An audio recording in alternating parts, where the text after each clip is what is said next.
What if Naruto was a sage in Percy Jackson Part 6? Chapter 6. Now, are you two going to behave? Asked a stern voice. Yes, the reply came from the two Olympian troublemakers, now slumped on their thrones. Yes, Apollo and Hermes let out a whine. Yes, Auntie. Hestia nodded at the two, seemingly satisfied, for now. Artemis, for her part, snickered at her twins' predicament. This, unfortunately, had the effect of earning her the heart's attention. Hestia put her hands on her hips and creased her brows at her niece. And you, young lady, I have yet to forget your rude behavior. The huntress squawked, that was the other me. So you're telling me you'd have behaved differently? Be more courteous to a stranger? Hestia's tone conveyed her suspicion. Of course, I would. The moon goddess denied it immediately, but under Hestia's stare, she quickly quieted down and awkwardly twiddled her thumbs. I'll try. The eldest Olympian wanted to remain strict, but Artemis' pouty expression was just too much. Biting her lower lip, she looked to the side and huffed, I guess that's acceptable. Everyone around them had taken a few minutes as an intermission. Zeus, however, quickly became impatient and pointed at the last reader. Can we get on with this already? Continue, Aphrodite. The goddess daintily raised a hand to clear her throat, but a loud ringing came from her purse just as she prepared to start. Beep. With the flick of a finger, the goddess PDA was taken out, and the ringing stopped. Oh, désolé, can't do. It's time for my hourly nail filing. Aphrodite apologized without any shame before flicking the book across the room. Athena almost threw a spear at her for the disrespect, but as if the universe chose to jest her, the large book was caught by none other than her arch-rival. Poseidon coughed and opened the book, turning a few pages to find the 6th chapter. Talia whispered to Bianca, can't she just snap and make her nails perfect? Seemingly hearing her, Aphrodite gasped as if offended, I will have you know, a lady is meticulous about these things. Besides, it's a hobby, she huffed. Quetzalcoatl snorted and nudged her sister, it's like Chang'e with her face paint. Amaterasu, despite herself, snorted, or her poses. Can't argue that the people love him though, she said, remembering Oreguk's biggest diva. The ex-Taoist goddess of the moon had turned into a music, media sensation among the crowd of the sage realm and loved all the attention she received. Ahem, came the god of the sea's voice, interrupting their musings as he began to read. Chapter 6. The good, the sage, and the ugly. Aphrodite scrunched up her nose. Another ugly person? Hey, Zeus, among many others, was amused at the reference. The king, in particular, was a cinephile and became a fan of Clint Eastwood back in the 60s. The sage sat before a bearded man, a row of objects between them. Look brat, dis da best I can do rig, now. Take it or leave it, the man gruffed out, his face aged despite the youthful glint in his eyes. Amaterasu perked up at the sight of her older full-blooded brother. Quetzalcoatl tilted her head to the side. The god looked familiar, but she could not put her finger on why. Many eyebrows were raised, and several heads turned to look between Hephaestus and the bearded man on the screen. The resemblance is almost creepy. Did Hera have twins? Maybe she chucked the first one to Japan and was just too tired to do the same to our own Smith? Never knew Hef was into cloning. No, wait, the other guy's older, so maybe Hef is the clone. While he's not as ugly, he doesn't look like the spryest chicken in the barn. Cutting through the awkward silence, Demeter nudged her sister, almost hesitantly. Hey, Hera, did you maybe? The queen's glare cut the goddess off. Sister, no. Annabeth raised a hand nervously as many eyes turned to her. I know this might be late to ask, but how come we can understand them? Aren't they speaking an old Japanese dialect here? She asked. Athena looked down at her daughter with a smile, proud that she was the first one, after her, of course, to catch this particular tidbit. She's right, Talia blinked at the idea. As a matter of fact, why would Naruto and Zetsu speak American English to each other before coming to the US? Oh, that's right, Rhea nodded as well before turning to her son, Guppy. Maybe there's something written in the beginning? Poseidon HMPHED as his siblings snickered at his nickname, choosing to ignore them. They shouldn't be throwing rocks when they all had the same glasshouses in the form of embarrassing nicknames, after all. Flipping the pages as his mother said, his eyes caught a tiny, almost imperceivable script at the end of the book's first page. P.S. All languages spoken in this story will be automatically translated into the reader's preferred tongue, with some exceptions, the god of the sea read. Zeus snorted, that's convenient. Poseidon rolled his eyes, well, that explains that, he said, flipping back to continue from his last point. The sage snorted and rolled his eyes. I got underpants older than ya, kagutsuchi. So quit pretending to be a geezer. He raised a finger as the spirit in question chuckled lightly. The queen scrunched her nose. I did not need to hear that. Her husband nodded in agreement. Even I only keep my old togas as a memoir at this point, the king said. Down with the rest of the audience, the Aztec's teal eyes widened as she finally put two and two together. That's Suchi bro. Quetzalcoatl turned to her sister in surprise at how different one of her best friends looked, but he looks so differente now. The shout garnered some attention from others. Oh, is he hot now? Aphrodite asked, her attention lured for the sake of a mental comparison between her husband and his Shinto counterpart. If the other one had a glow-up, maybe she could convince Hephaestus to do the same, if only to make the sight of him more bearable to her eyes. Apollo snorted at her statement. If you meant in a literal sense, yeah, I mean, the guy's a walking furnace. Last I saw him, he looked like a transformer, he admitted with an undertone of awe in his voice. His cautiousness of the gods certainly didn't mean he couldn't appreciate the Shinto's absolutely radical look. Despite not understanding the reference, the Aztec nodded. Suchi bro looks so impresionante now. Como un medio hombre, medio tonk. As if to illustrate her point, the screen shifted to show a picture of the current kagutsuchi. Apollo and Quetzalcoatl's descriptions were not too far off. A behemoth of a figure, looking to be made of more machinery than flesh. A variety of weapons, ammunition and tools seemed to peek out or hang off of different parts of his body, which was entirely covered by cybernetics. Everything about him was metal, even the beard. The audience was almost split in their reaction. Aphrodite in particular, reeled back in her seat and covered her eyes. Non, monsieur. This is not what I had in mind. He somehow looks worse than Hephaestus. Unlike her, Nico, Percy, and Talia, alongside every other male or tomboy in the audience cheered. He's a robot man, a cyborg, so cool. Can he shoot lasers? Can he shoot missiles? Can his arms turn into guns? He's gotten even bigger than when I saw him last time, Apollo exclaimed, even if he felt some dread at what that god would do to him if they ever met again. Getting closer to Amaterasu was not an option, even if it was really tempting. Hermes didn't seem to notice his brother's worries and proceeded to barrage the Shinto goddess with questions of his own, his eyes wide in amazement. Even Luke couldn't stop his eyes from sparkling at the sight. After all, he was a mere boy faced with the awesomeness of a real-life cyborg. In a rare moment of brotherhood, Ares and Hephaestus displayed a shared admiration for the foreign god. For the god of war, he looked like a walking armory and a true menace to society, while the god of smithing was in awe of the biotechnological craftsmanship that went into his body. Hey Crip, ever think of upping yourself like that? Would sure look a lot better, the god of war commented to his brother, and the latter, against all expectations, actually considered the idea. Maybe I should Borg up a bit myself, the bearded god rubbed his chin. His brace was getting a tad old-fashioned after all. Not like anyone would complain. Anyone that wasn't Aphrodite, that is. I can barely stand him now. I'll be damned if I let him turn himself into a toaster. Je ne peux pas être associé à ce cirque. Amaterasu's smile became strained at the barrage of inquiries from the children and man-children, having also gotten used to this particular reaction back home. Every damn time, she felt a vein pop on her forehead at the ridiculousness of the situation. Yes, she could admit her brother looked very menacing and powerful, but what was with boys and tomboys and their almost stereotypical fawning over robots and the like? It was ludicrous. Kagutsuchi could not walk 5 minutes in Takamagahara without some self-proclaimed fan begging him to shoot something with his shoulder cannon, eye lasers, or his damn miniguns. Naturally, that had earned him the ire of the handmaidens and servants who had to clean up every mess he left.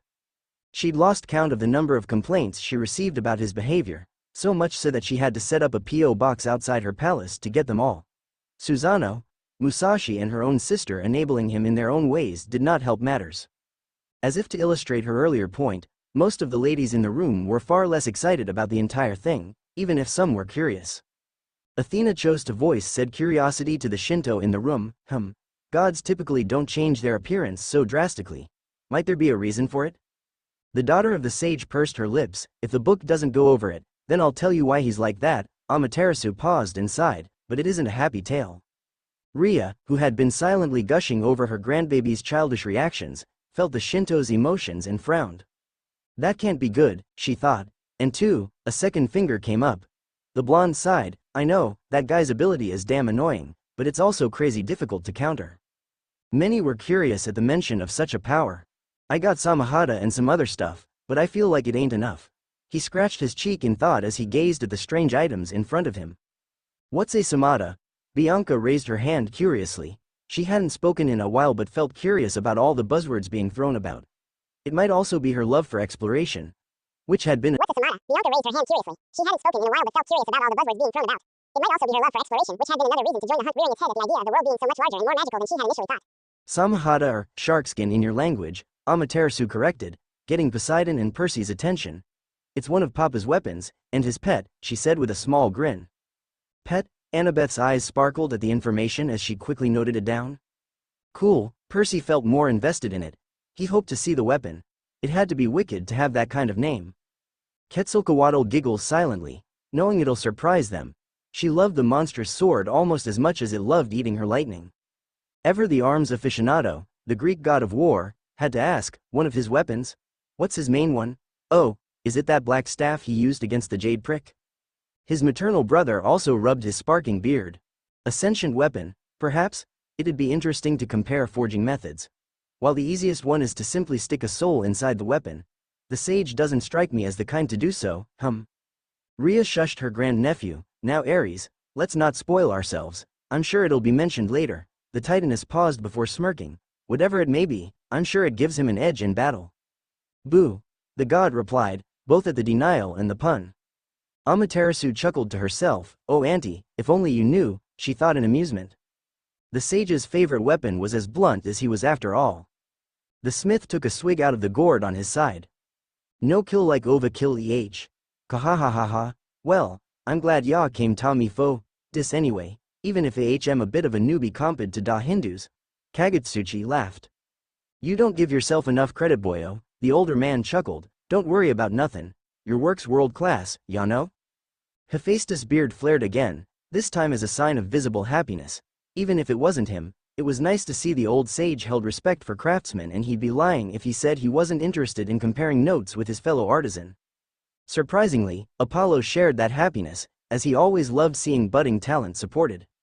While it is always best to believe in oneself, a little help from others can be a great blessing, the god of the sun spoke in a low, grave tone. Athena looked impressed. Well said, brother, might I ask whose wisdom this is?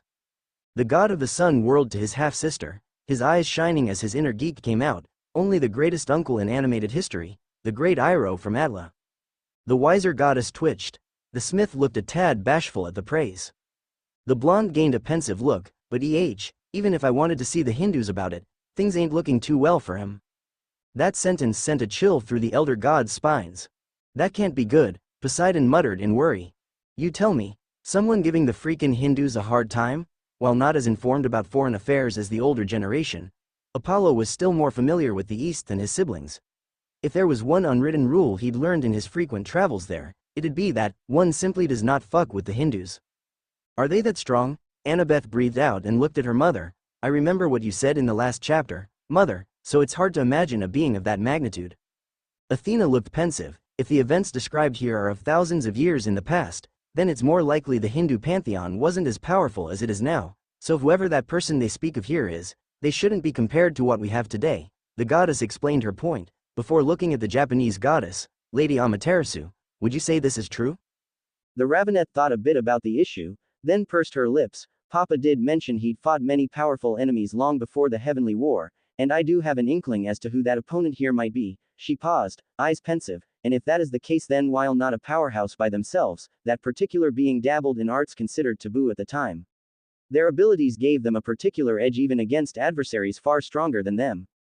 Wariness and curiosity swept through the audience, as they all wondered who the mysterious being was. The Aztec perked up to the side. Ooh, is it one of the guys we saw before? She asked giddily, referring to the assortment of characters mentioned in the last chapter. Maybe. Amaterasu creased her brows. I'd rather just leave it to the book to confirm it, she said, getting an eye roll and a pout from her sister. See, the guy's followers and monsters are giving them a lot of trouble, but ah well, he shrugged, as long as I can cut off the head of the snake, all should be good. Bit of a blunt way to phrase it, but a wise action nonetheless, the king reluctantly admitted. He had a similar approach to his problems. His brothers both rolled their eyes. Yes, the Zeus method of problem solving, aka flinging lightning with all the grace of a chimpanzee flinging their excrement. It did sound to be the most direct course of action, Zoe commented. It just sounded logical to her as a huntress.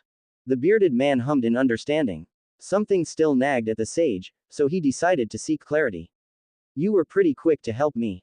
You're sure you won't get in trouble? He asked. He was referring to the current isolationist policy that the Shinto pantheon had taken in response to the growing threat in the mainland of the continent. More accurately, the one the two men were discussing right now. Athena blinks. That's the second time I hear of Japan doing such a thing. How strange, she commented. Nico leaned into his sister. Hey Bianca, what's Isolanit mean?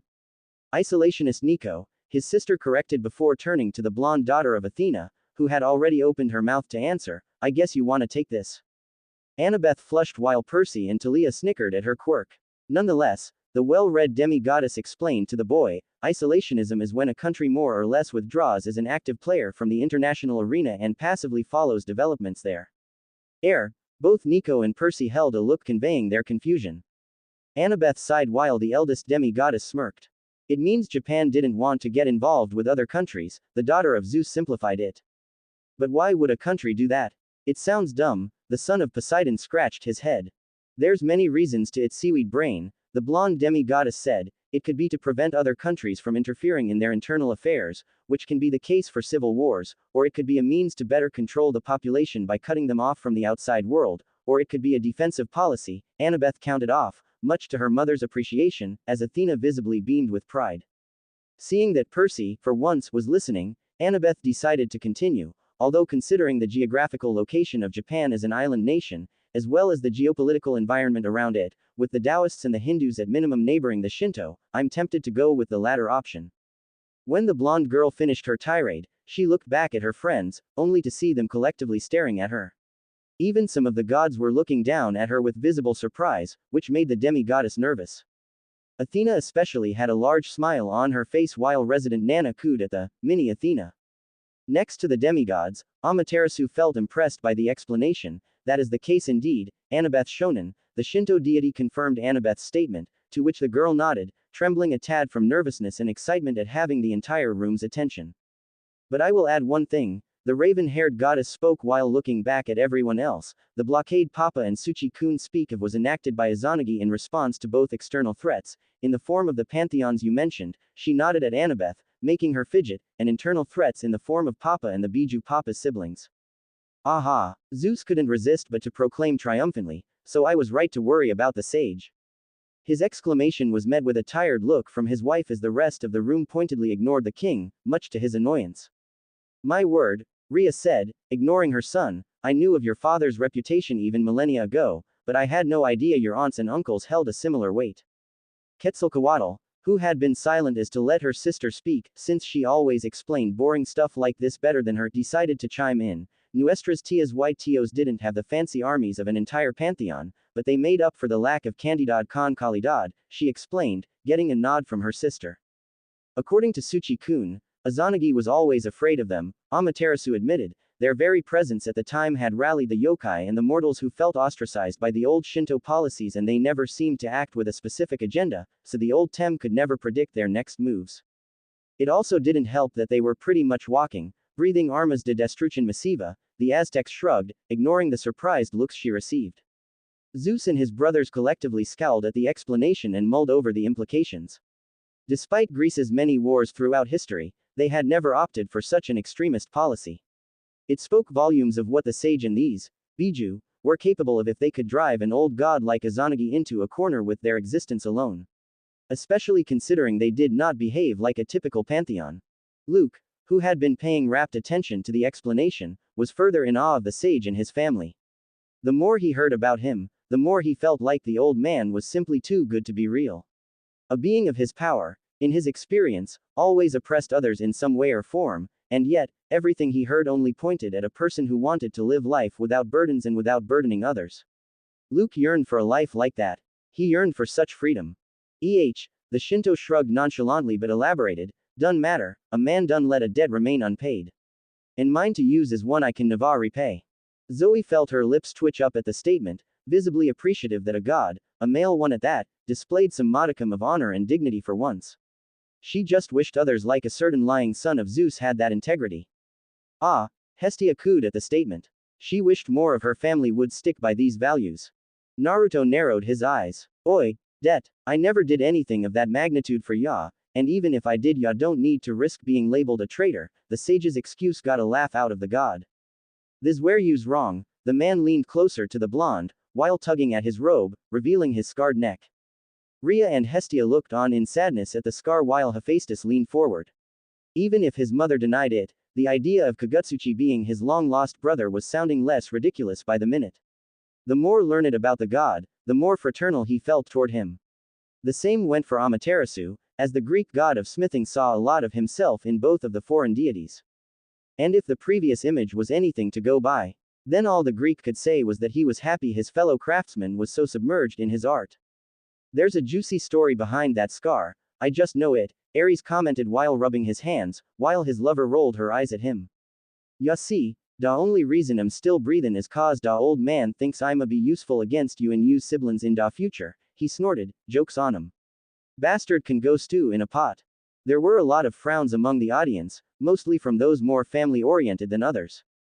None were as saddened as the god's sister though. That's rough, Talia admitted.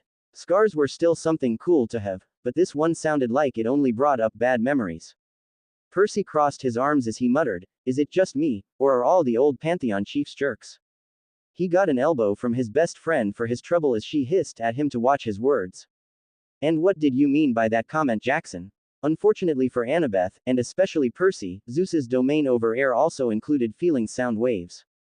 The son of the sea suddenly felt all the eyes of the rooms on him. As he became nervous, air, he stammered and looked up at his father, not knowing what else to do.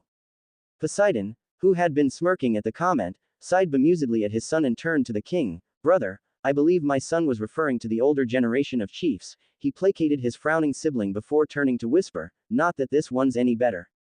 What was that? Zeus narrowed his eyes at Poseidon.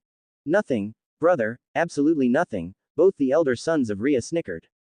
Hestia, ever the peacemaker, chimed in as well. While I wouldn't have been so vulgar, she glared briefly at a sheepish Percy. His words do ring true when you take into account our own father, the older generation among the Norse and Egyptians, and even the Jade Emperor according to our guests.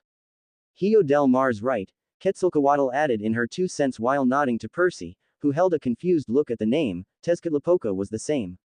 A real pendejo.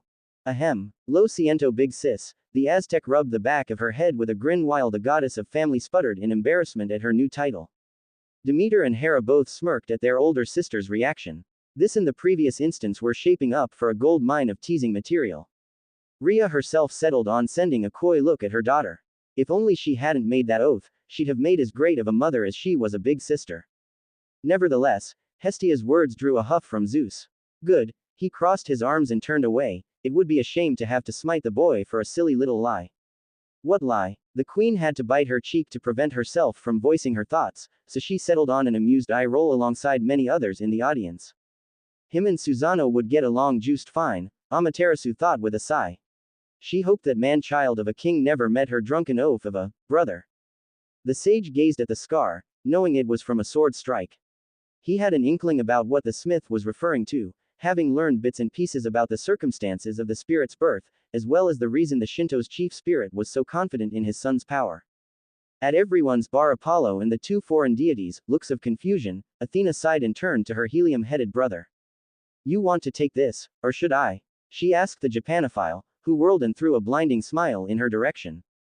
You betcha, he exclaimed, before clearing his throat. All right, so it goes down like this. Once upon a time in a land far, far away. No Apollo, just, no. Spoilsport, the god pouted before sighing and turning to Amaterasu, wordlessly asking for her permission to tell the tale.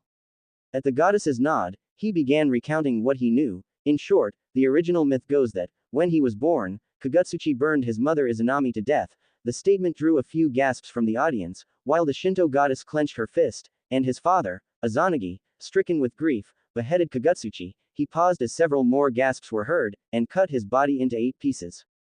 Shaken by what she heard, Rhea quickly turned to the Shinto goddess. But that's not what happened, isn't it, dear? Or else your brother wouldn't be speaking to the sage in one piece, she asked, wanting to placate her worries. The Ravenet, whose visage had twisted into a mix of anger and sadness, solemnly nodded to the Titaness. Indeed, she said before pausing as her sister leaned on her to show her support.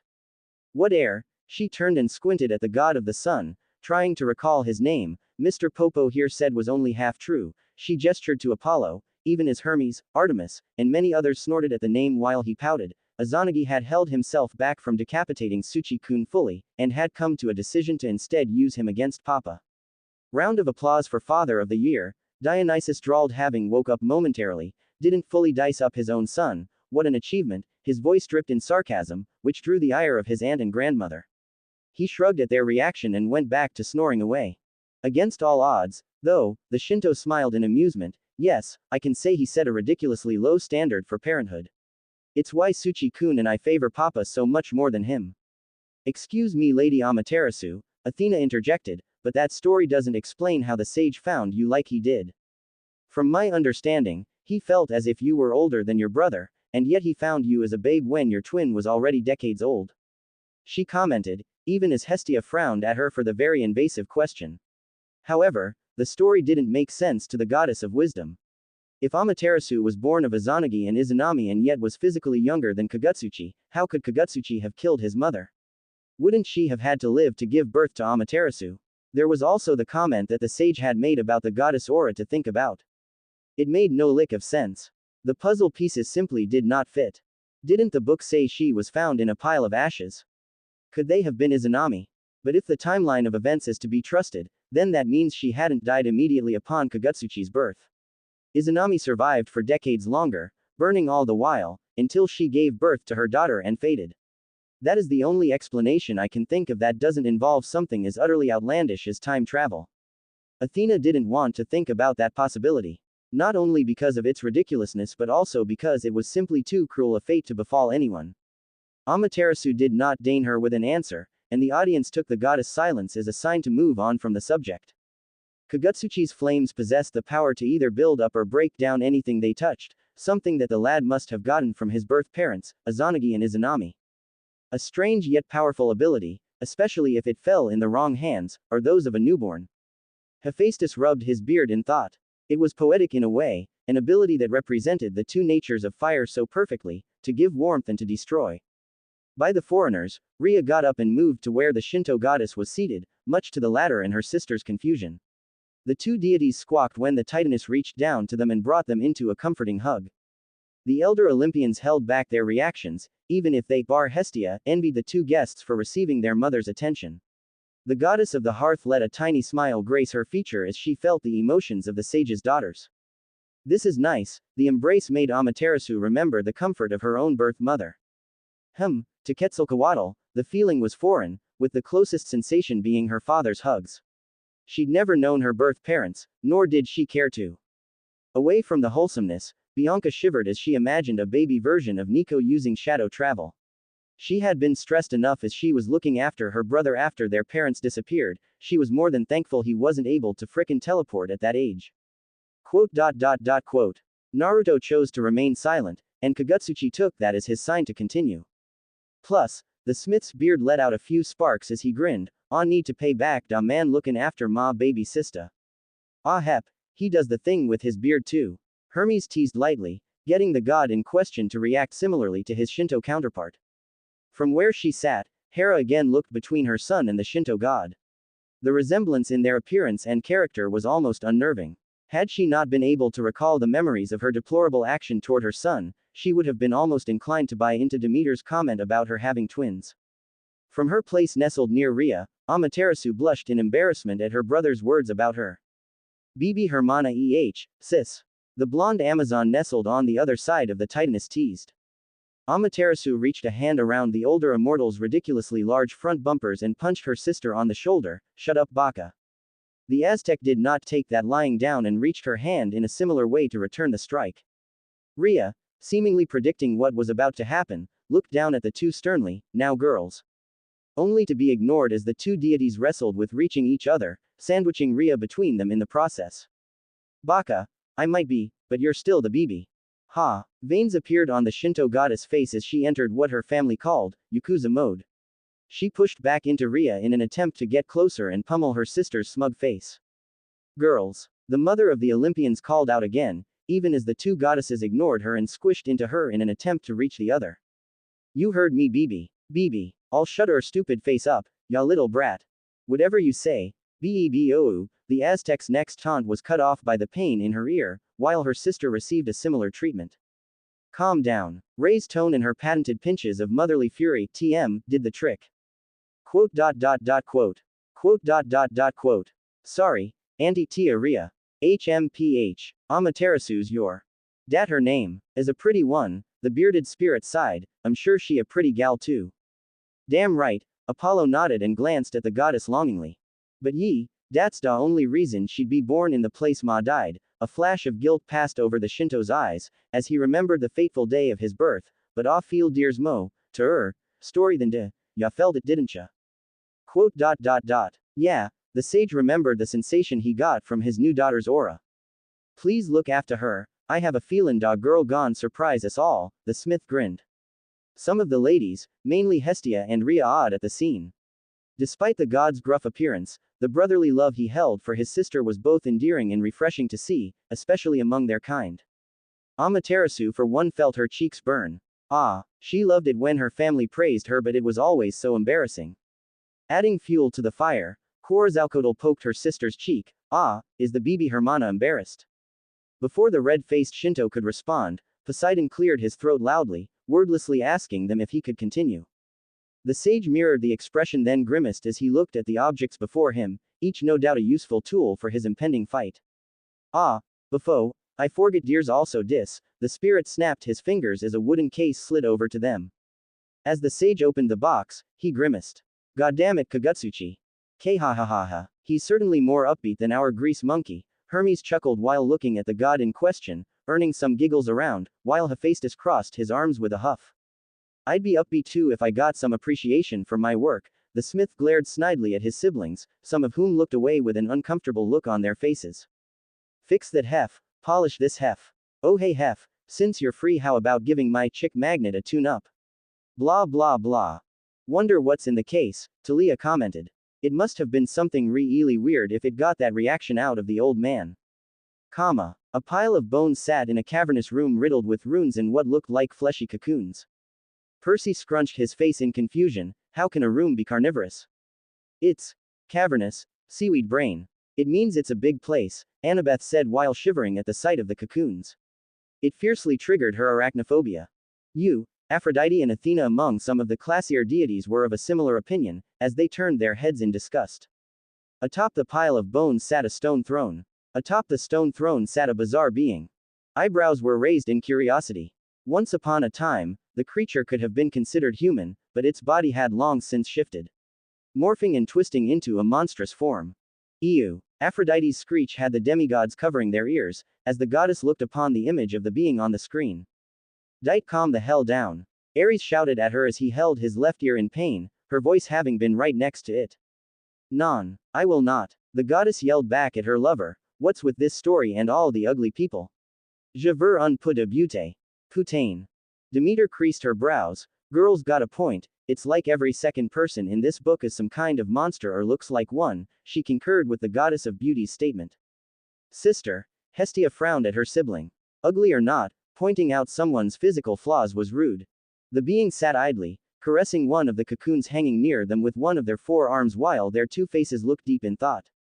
The lump of flesh squirmed in response to the touch as a muffled screech sounded out from within it. Stop. The ugly. The Lady of Doves clapped with each word. We don't care. Hades mockingly clapped back, feeling very much done with the goddess attitude. Aphrodite snarled at him, making a mental note to rock his and Persephone's relationship a bit in response. With the demigods, the most noticeable reaction came from Annabeth, whose face had gone pale at the sight. Her reaction stemmed less from disgust and more from fear, as the entire aesthetic of the room and the character on the screen made her remember some unpleasant memories dealing with creepy crawlies. The other kids near her weren't much better, as a feeling of apprehension overtook them all. Nico even dove back into his grandmother's arms, trembling in fear from the image on the screen. The reaction was shared among many. Even Rhea and Hestia, while above judging someone for their physical appearance, couldn't help but reel back from the aura of wrongness that emanated from this being. It practically radiated deprivation, perversity and negativity to a degree far higher than even the ex-Titan King. Some might think this was a bit over the top, but the audience have understood by now that the book's characters do or have existed at some point. The idea of living on the same planet as someone like that was dreadful. So it is him, Amaterasu muttered to the side, while her sister leaned in with wide eager eyes. Wow, se ve tan fuerte. The Aztec, unlike the rest, was noticeably pumped up, as she jumped up and down in her seat. Oh, she hoped she could see her father and the guy duke it out. It would be legendary. I'm more worried about whatever's in those things, Demeter expressed with a frown. She deigned not imagine what sort of horrid creature could make such a sound. The inhuman being smiled, for the seeds it had sown were slowly sprouting, unraveling into veritable chaos unlike anything this world had ever seen. One that would bring about the anarchy it so craved, the world of bloody evolution it sought. The big three scowled as one at that and mentally etched the being's appearance and aura into their minds. It made them remember their own war against their father or worse, Typhon himself so many years ago. For once, even Zeus' paranoia felt warranted when met with that level of sheer evil. One could practically hear the capitalization. The being was known by many titles, each gifted to them from those who feared them. The Evil One, the King of Curses, the Bringer of Death, and the Archdemon of Commoditu. With each title, the audience reeled. None of those names evoked any good news. But for simplicity's sake, it chose to go by Mara. Zeus blanched, a memory of an old meeting he had with his Norse and Egyptian counterparts springing back to the forefront of his mind. Mara, that's another pantheonic thread. Unaware of his father's worry, Apollo squinted his eyes at the being. Something about his name sounds familiar. His half-sister rolled her eyes, beginning to tire from the onslaught of interruptions and questions, but nevertheless answered him, that would likely be because it is the name associated with a malignant demon in Buddhist cosmology. Mara is said to be the personification of the forces antagonistic to enlightenment. Zoe blinked. That sounds very ominous, but I do question the name itself. I was expecting a more menacing title. Athena stroked her chin. If we go by its etymology, its meanings include killing and causing death. I do believe it is menacing enough. The huntress nodded at that. Point taken. I thank thee, Lady Athena. From his daring escape out of Naraka, to the pandemonium he had unleashed in Moksha Bhumi, the being relished in its recent achievements. Naraka is the Hindu underworld, while Moksha Bhumi is India's ancient name. Amaterasu spoke before anyone could ask about the names. Athena nodded in confirmation. Hades leaned forward, now far more invested. He hoped there would be some insight into foreign underworld. He could use some new ideas. Wait, but I thought he was a Buddhist demon? Bianca raised a hand questionably. The goddess of wisdom sighed. Buddhism does not constitute a pantheon like others. It is more of a philosophy branched out from the Hindus' mythos. That information worried the elder Olympians. After all, an enemy of a faction as powerful as the Hindus would not be weak. As powerful as they were, the Trimurti would remain appropriately distracted by his troops, especially with how many human villages there were for him to prey upon and use as sacrifices, or recruits. Just as despicable as the croaked one, Rhea seethed. She had immediately understood Mara's implications, for she had helplessly witnessed what some of her more depraved siblings, and especially her ex-husband, got up to in the last few decades before the Titanomachy. In that regard, Mara and Kronos were one and the same. Her wretch of an ex, after doing the unspeakable to her children, had truly gone off the deep end. Seemingly doing a complete 180 of his previously, somewhat demure and benevolent personality. He'd become someone who relished in the suffering of others, who treated mortals like a mischievous child would an ant as they enjoyed tearing it limb from limb.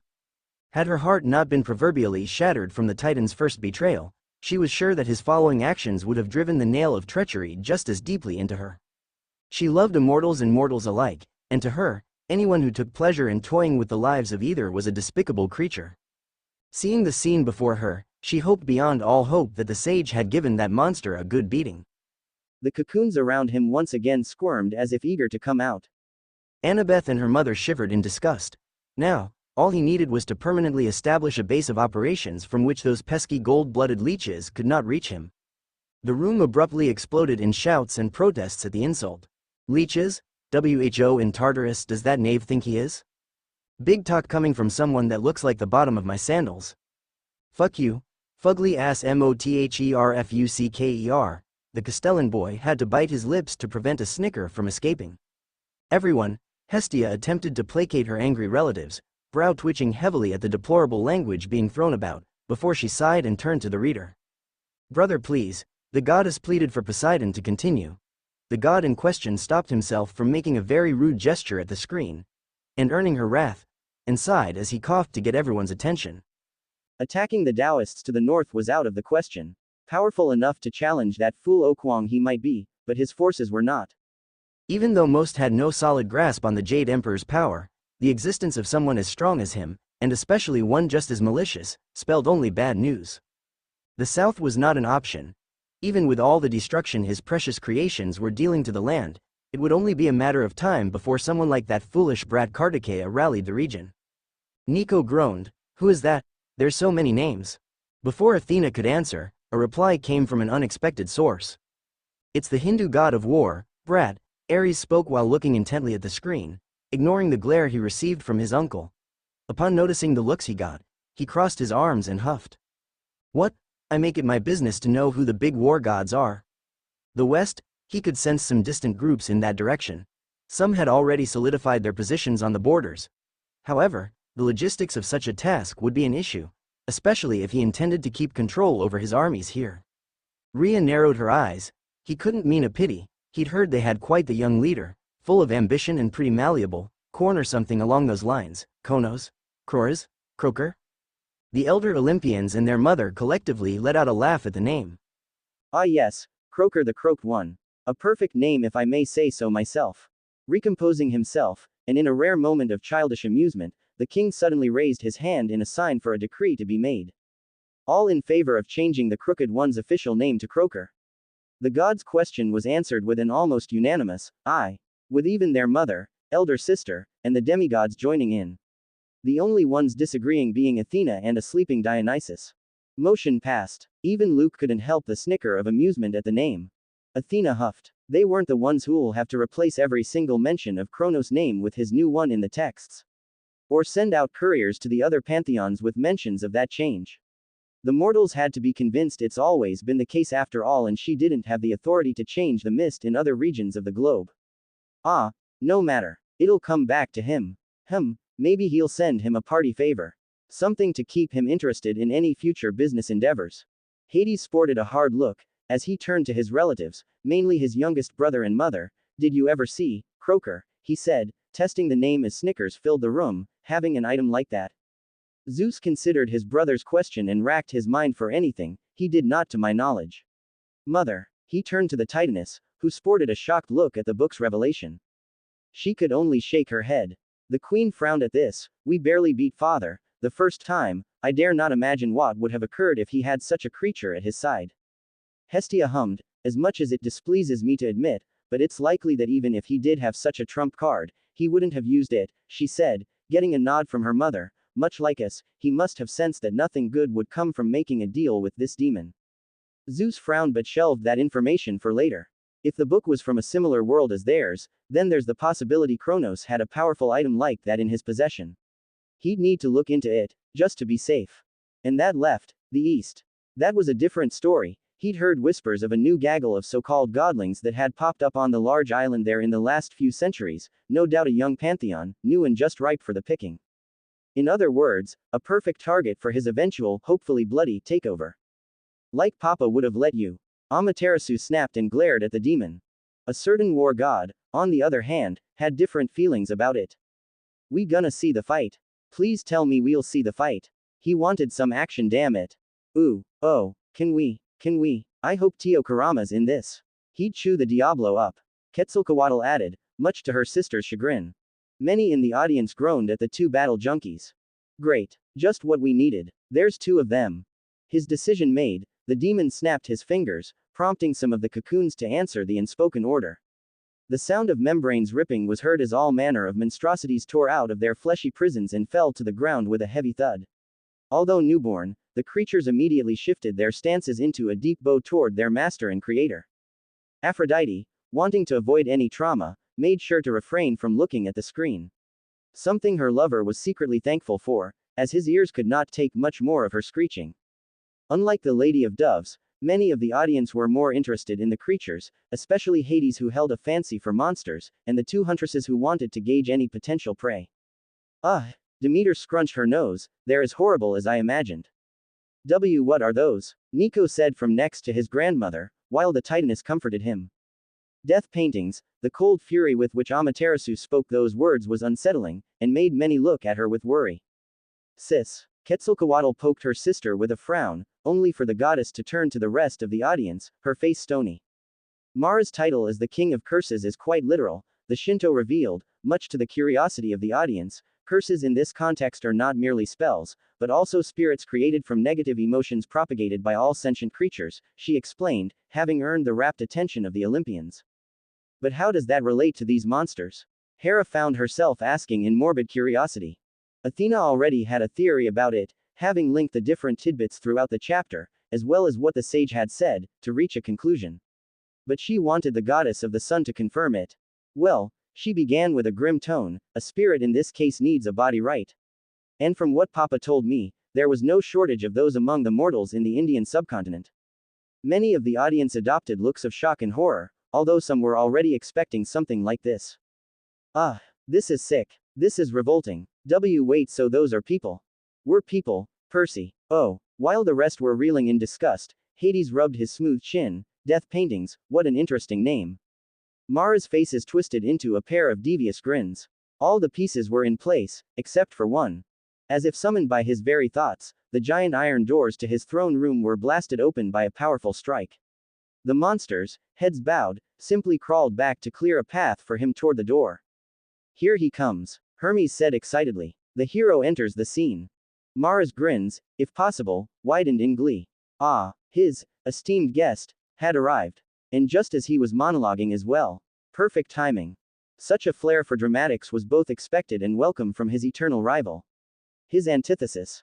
Hera raised a brow and side-eyed her husband. Zeus felt his wife's stare and turned to her. What? The queen huffed with a smile. You have a similar flair for theatrics. Her words made the god's cheeks glow a gold hue. No, I don't, he hissed in embarrassment while Hera giggled. With the other gods, Athena narrowed her eyes at the last statement as it fueled a hypothesis she'd been cooking up. I want an eternal rival. Quetzalcoatl groaned, which was picked up by her admirer. Quatsi, shush, her sister poked her and she whined in response. Ares rubbed his hands and licked his lips. His crush was as passionate about fighting as he himself was, so that could be used to his advantage. The only difference was, to be her rival, and potentially something more, he'd have to get stronger than he was even at his peak in WW2.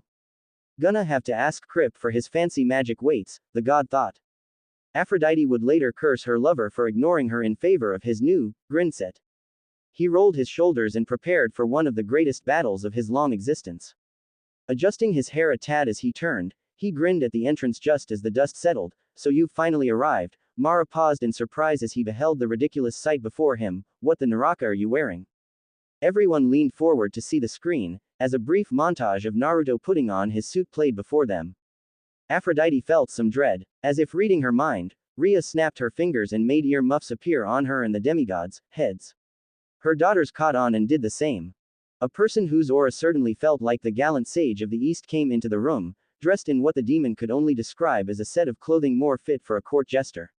He did not even pay attention to the large bandaged blade or the assortment of tools the sage carried, for his eyes were too busy gazing upon the skin-tight bright orange set of armor the man was displaying with less subtlety than a peacock.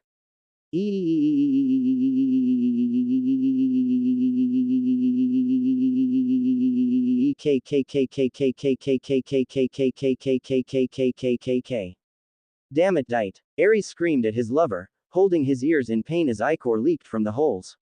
The demigods, who had been confused about the headgear, were suddenly thankful for it as they saw several gods convulse from the Lady of Dove's horror-filled scream. Dionysus, hilariously enough, had tumbled out of his throne in shock, much to Percy, Annabeth, and Talia's amusement. I resent that statement, Hera grumbled at the last word, likely thinking about her sacred animal. The blonde in question, face as red as a cherry, stammered out the best response he could. He'd better be embarrassed. The resident fashionista screeched. It's my ass-kicking outfit. Bitch. Naruto hollered as he charged the demon and his creatures, the large sword raised in the air.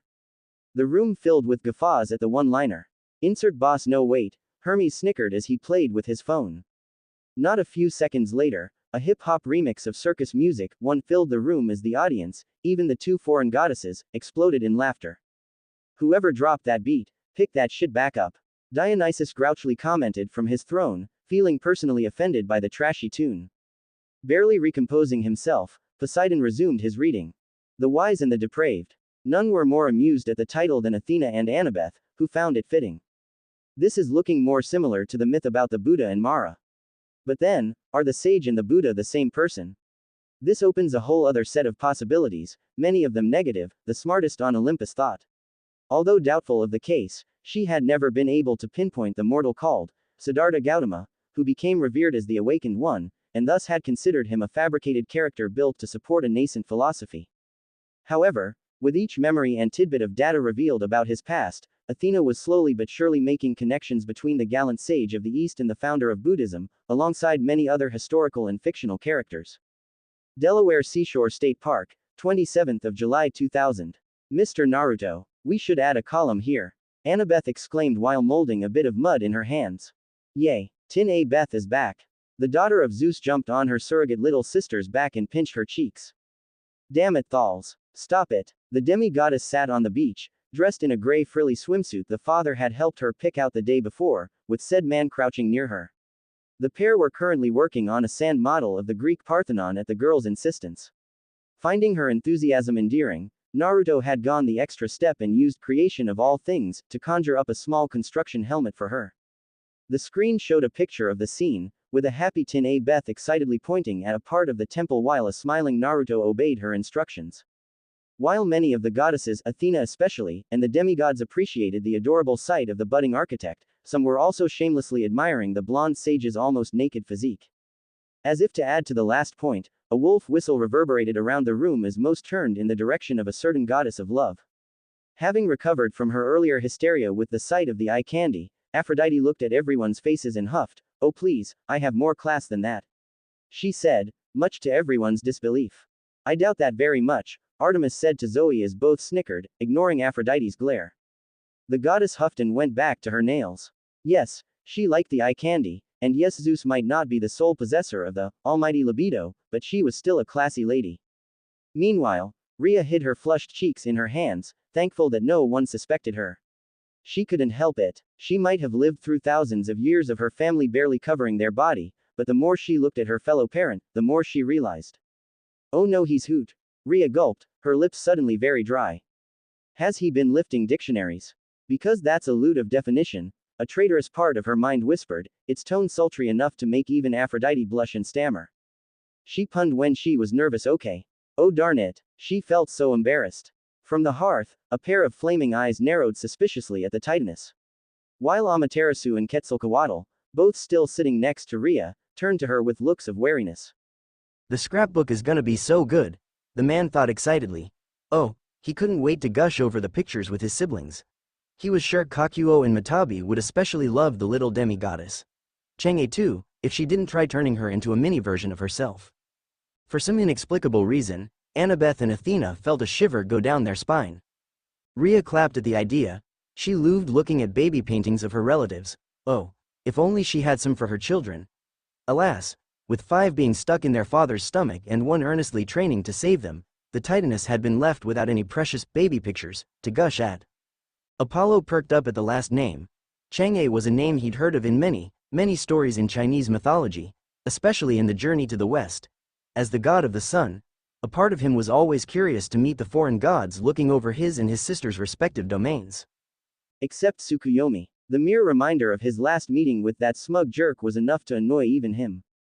Hopefully not. I like the gal, but Oreguk has enough divas as it is. Good, Athena thought, creasing her brows. She'd rather her children not act on their hubris and become melodramatic fools like Apollo's spawn. Quetzalcoatl nudged her sister. Think he's talking about Tia Matabi too? Amaterasu snorted. Her and Gecko I swear their fashion shows and concerts are getting more extravagant every year. Oh, the god of music and goddess of beauty both looked intrigued at that.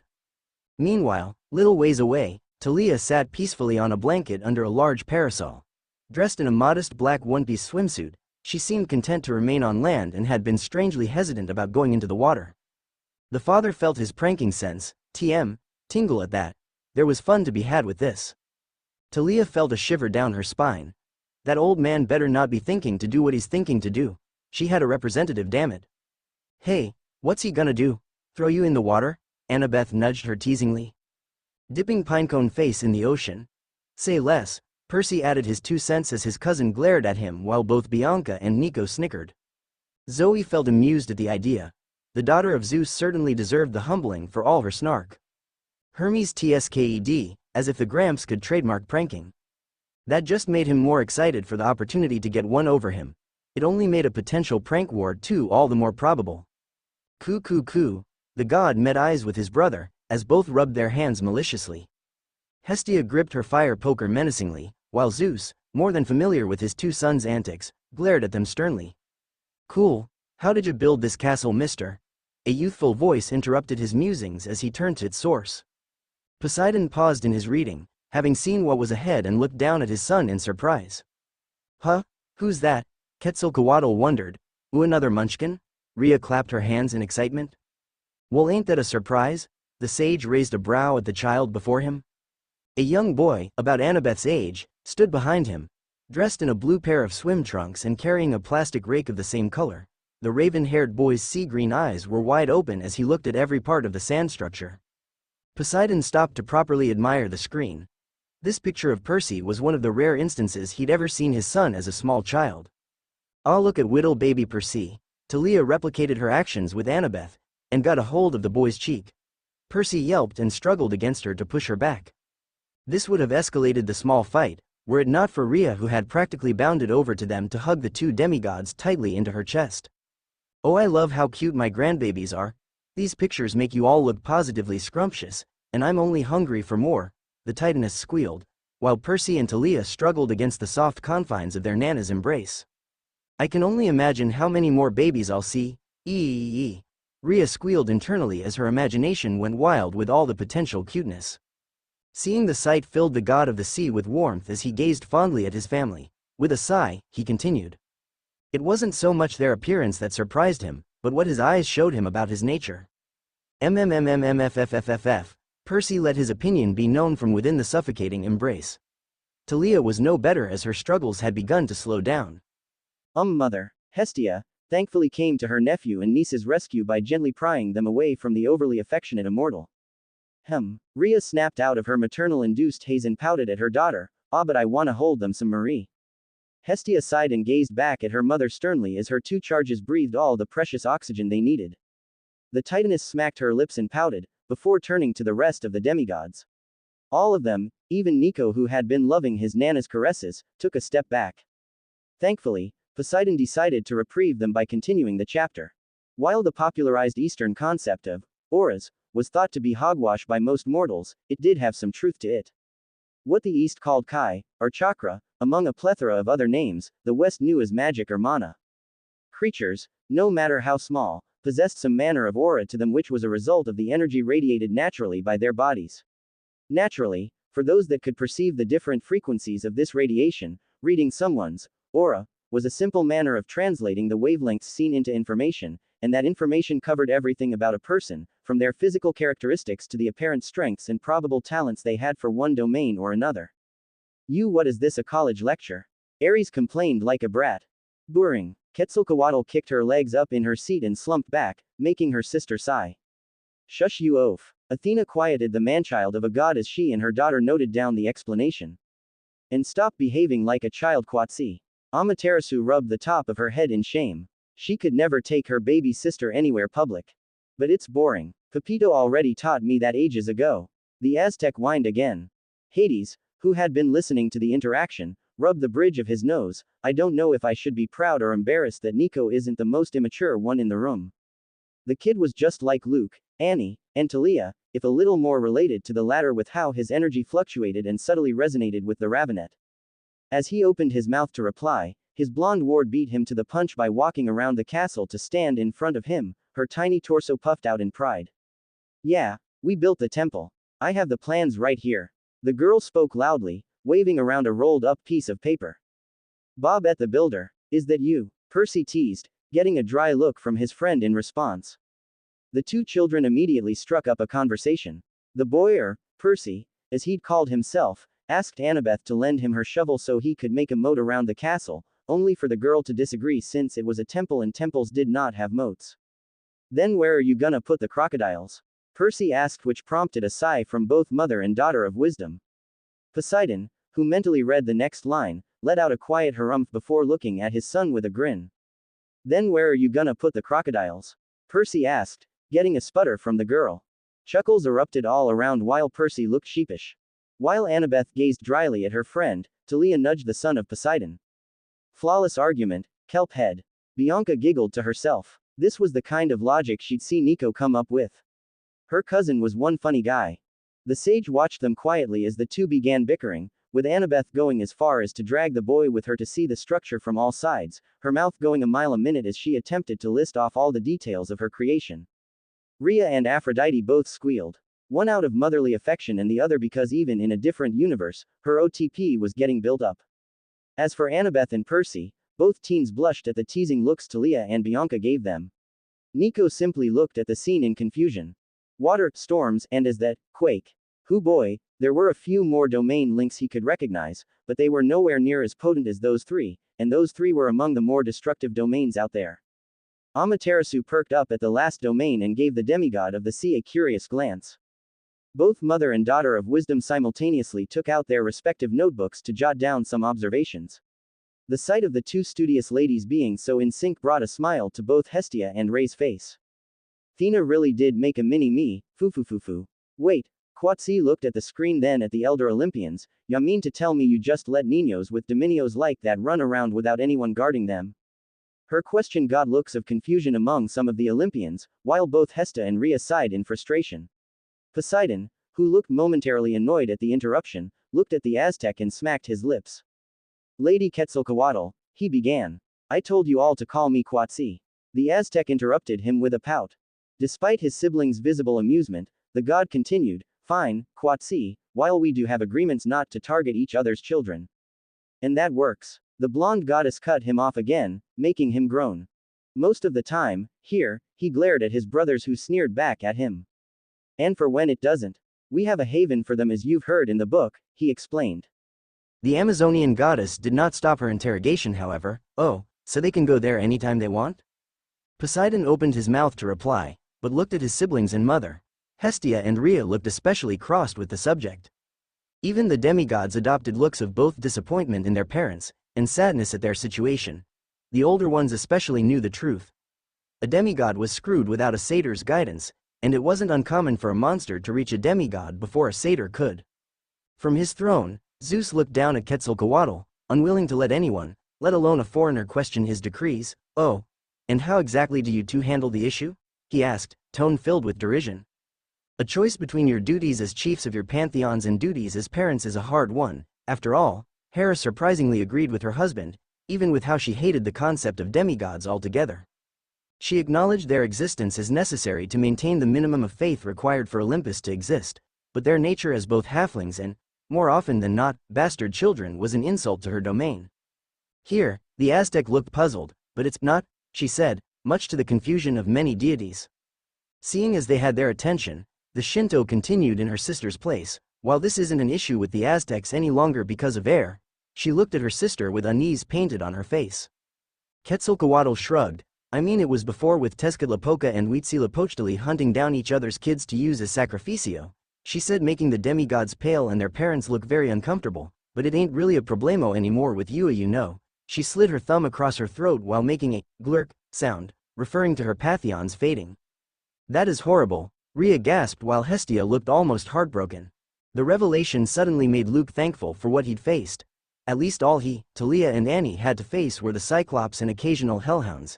He didn't want to imagine a murderous god or two on their tail. Picking up from her sister's explanation, Amaterasu spoke out, as for the Shinto, well, while the need for demigods is almost non-existent due to our traditions being maintained, the few times someone like Susano has a kid, their mortal families are given the choice to move to the sage realm. If they wish to stay, then a member of Oreguk or Takamegahara's military is assigned to guard them and assist in their training. She spoke before muttering to the side, that's if Papa or one of our aunties don't take them in first. Her speech left many in the audience flabbergasted, Rhea, Hestia and the two leaders of Olympus more so for different reasons. Zeus was especially torn as he wished to argue his point. A demigod should have a past that hardens him, they should go through trials that build character. It was one of the reasons they gave out quests after all. For how else would they grow into great heroes comparable to those of old? But he sensed, nonetheless, that if he were to voice this argument, his behind would be getting an intimate rendezvous with his mother, and possibly sister, as Sandal. First Talia with her, lightning, storms, and air, and now this. Said Ravenette perked up before looking down at her hands, briefly making them spark. Her father pointedly looked at Poseidon with a smug look on his face before it shifted to a proud one for his daughter. He had to wonder how the Greeks were fine letting kids with these kinds of connections just walk around without any kind of protection or supervision. Never mind monsters preying on them, their bodies and powers alone would make them a target for anyone wanting to mess with the Greeks. I get it comes from a good place, but the way he just bashes us is just, Apollo groaned, receiving many nods of agreement. And is he wrong in his opinion? Hestia asked, getting the attention of the Olympians. Sister, Zeus muttered with a frown. Spare me the excuses, brother, as much as I love all of you. I do believe some hard truths need to be said here. She spoke with finality while her mother and the two foreigners nodded in agreement. Rhea especially looked constipated with how she had pursed her lips. Hestia knew the Titaness would explode sooner or later. This reminded him distantly of something he'd learned during his early days as a mortal. The screen shifted to an image that grabbed everyone's attention. A silver-haired masked man laid on a futon, appearing to be sick, while 3 children surrounded him. Eyes that, Rhea muttered, looking at the 3 children. Amaterasu and Quetzalcoatl's eyes widened as they recognized one of the 3 kids. An orange-wearing boy with a familiar set of whisker marks on his face and eyes as blue as the ocean. Eyes that Papa, Pepito? Aphrodite, while similarly curious to everyone else, huffed at the sight of the orange child. Of course, the sage's horrid fashion sense would date back to his childhood. On the other hand, that pink-haired girl next to him had the most fabulous hair color even if her forehead was a bit too big for her visage. The raven-haired boy with them looked like he would grow into her type of baby daddy if given enough time, and a shirt that wasn't so high-collared, and finally, the silver-haired man had that air of mystery about him, and she instinctively felt the need to pull his mask down to see his face. To the demigods, it was a curious sight. It showed that even super-powerful ninja old men used to be children like them at one point in time. Huh, neat, Percy nodded. A shinobi's body can reveal important information. So by killing and disposing of the missing nins who have abandoned their village, the hunter nins protect the information from getting out. The voice of the silver-haired man made its way to the audience, capturing their attention. The 2 huntresses especially perked up at the name mentioned by the man. Artemis, however, felt an inkling that these particular hunters shared only a name with her group and not much else. They are the specialists who guard their village's secrets. No sounds. No smells. That is a shinobi's fate. His first master had said during their first mission back when he was still but a child himself. Also, I thought correctly, the goddess of the moon held a grim look on her face at the information. Hestia shook her head in sadness. That wasn't something you were supposed to tell children, and what was this about a mission? Was the sage a child soldier? Unlike his aunt, Ares had no such qualms about the sage's past. In fact, the idea of the hunter nins sounded quite appealing to him. A contingent of soldiers, mortals and demigods alike, who would hunt down traitors like the dogs they were. Oh, he wished he'd thought of that before.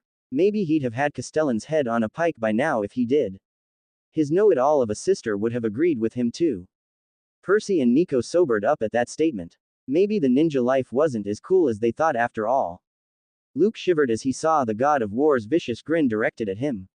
Oh, he was glad he never had to deal with people like those on his tail, even if the hunters were given the notice to shoot him and other traitors on sight.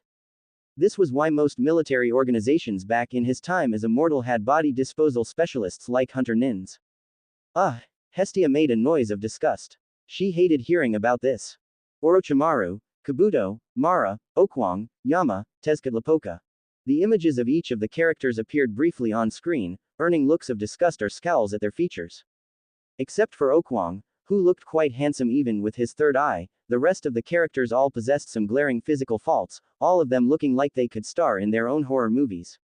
Orochimaru appeared as a deathly pale man with long hair and just as long of a tongue, all topped with a pair of poisonous yellow snake eyes that pierced into the audience's hearts. Kabuto appeared as a man with scaly snake skin and similar eyes to the previous man. Perhaps they were related in some way. Yama appeared as a giant obese figure, mostly hidden under torn robes tied together with glowing chains. Although his head was covered with a horned helmet, from the glow emanating from the eye sockets, some like Aphrodite or Apollo personally doubted he looked any better than the previous two. Finally Tezcatlipoca looked to be the most deranged of the lot, appearing as a man sporting an assortment of metallic piercings that stretched and tore into his flesh to give off a sight far more demonic than divine. Ew, are these guys snake men? Nico gagged at the first two pictures. He especially got a bad feeling about the first two, something far worse than simply stranger danger. His father especially felt the urge to shield his son from the bizarre men on the screen. Again with the ugliness, Aphrodite moaned in faux pain, dramatically sweeping her hand across her eyes. Rhea scrunched. There was no shortage of madmen in this world who loved to experiment on others, and demigods, as Naruto had learned throughout history, had often been the target of these malicious intentions. The group of children winced at that, and the Titaness felt her motherly instincts, flare up at their looks of discomfort. I'll have to whip up a good meal for them, my babies will love it. But yeah, back to the issue at hand, the kid here had a colorful arsenal in his hand, even if he didn't know how to wield it yet. Looks like Talia-chan ain't the only one with a stacked deck anymore. Hey, who knows, maybe the two could get along.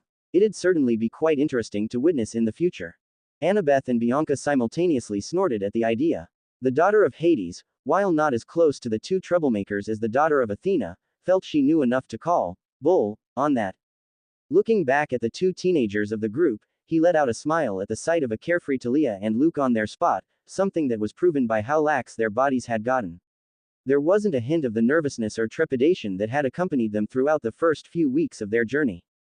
Rhea awed, making the two teenagers in the audience flush in embarrassment.